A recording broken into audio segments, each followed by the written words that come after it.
Hey everybody, this is Brent Bristow back with you for Resin Maniacs for another out-of-the-box review. Today we are going to look at a kit from Silver Screen Icons, again owned by our friend Saul Alvarez. And this time we're looking at Dracula again, but a different Dracula, this time from the 1992 movie Bram Stoker's Dracula, in which Dracula was portrayed by Gary Oldman. This kit is sculpted by Jeff Yeager, who of course is a well-known name in the industry and is a great sculptor and also a great actor. So we're lucky to have him in our hobby. So let's take a look at this. This is another kit that I picked up at Wonderfest. The price on it was $75, which is normal for a bust this size, and particularly with all the detail. So it comes in 4 pieces. First, the body and the hat, and then of course the base that goes with it, and of course the glasses, which are packed a little separately in order to keep them from being damaged. So let's take a look at these. I'm going to start with the hat this time. Looking at this, it looks very clean, and this looks like it actually might already have some primer on it for some reason with this particular one. But I'm not really seeing anything that really is going to require any kind of work. I would guess that maybe he engineered it to where the seam is around the brim of the hat, which makes it very easy to use. And then we go to the actual bust itself. Yeager, of course, nailed the likeness of Gary Oldman. If you've seen him in this film or practically any other, you can tell a mile away that that is definitely Gary Oldman. So excellent work on the sculpting there, Jeff. And looking at this, the casting looks pretty good. I do see a few little air bubbles around the collar. A little bit of putty will take care of that very quickly. The seam of the actual molding looks like it was done to where it will be hidden in the hair, of course, and then run around the side. So not going to take a lot of work there. Fortunately, it's actually hidden pretty well. Looking at this, I'm not seeing a lot of it. You really have to look close. You can kind of see where everything is going to line up by looking at the top of it, so you can see that it just sort of runs down this way. A little file work is going to take care of that. The back of it again is very clean, just like the last one that we looked at.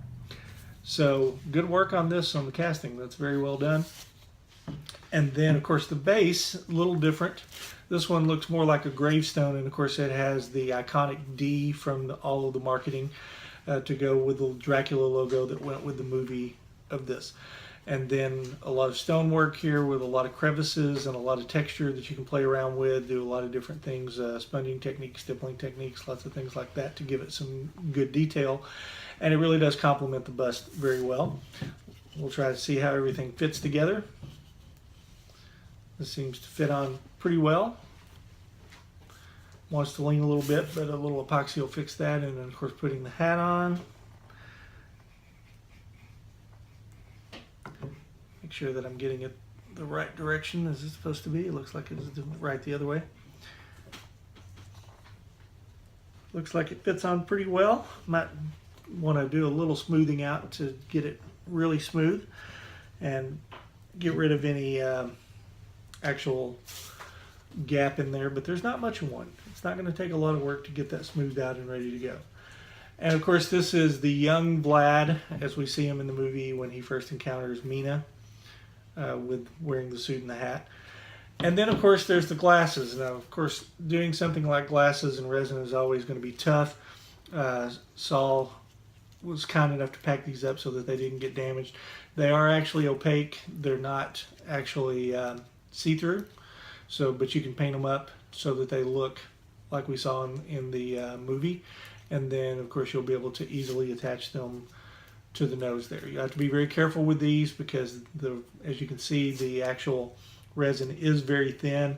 So you have to handle these with extreme care and make sure that you don't have any breakage there. But if you do, it should glue back together pretty easily. All right, so as I said, the kit runs about $75, which I think is well worth it for all that you get with the piece. And Yeager sculpting is great as usual. So this is a must-have kit if you are a Dracula fan like I am. So I would highly recommend it. If you're interested in getting the kit, again, you can contact Saul Alvarez at saul62@aol.com. And you can also contact him through Facebook using Messenger. And this is Brent Bristow for Resin Maniacs. Thanks for watching.